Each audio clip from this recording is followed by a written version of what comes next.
আপনি দেখবেন সমাজের মধ্যে এমন আলেম আছে, এমন আলেম আছে, দেখবেন কোরআনের মধ্যে জিহাদের কথা আছে, কোরআনের মধ্যে দেশ কিভাবে চালাবেন এই কথা আছে, কোরআনের মধ্যে রাষ্ট্র কিভাবে চালাবেন এই কথা আছে, কোরআনের মধ্যে নামাজ কিভাবে পড়বেন এই কথা আছে, কোরআনের মধ্যে দাওয়াত কিভাবে খাবেন এই কথা আছে, কোরআনের মধ্যে আপনি কিভাবে সালাম দিবেন এই কথাও আছে। দেখবেন অনেক আলেম আছে কোরআনটাকে ভাগ করে ফেলে, কোরআনটাকে দুই ভাগ করে ফেলে।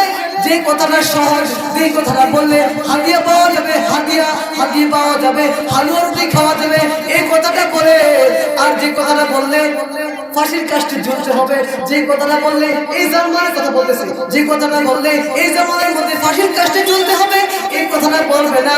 যেই কথাটা, যে কোরআনের কথাটা বলতে গেলে এই জামানার মধ্যে জেলের কাস্টে ঝুঁকতে হবে, এই কথাটা বলবে না।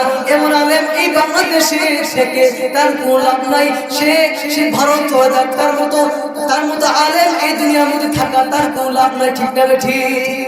এই দুনিয়ার মধ্যে থাকতে হলে আল্লাহ তাআলা আইন মোতাবেক চলতে হবে। ঠিক না ঠিক?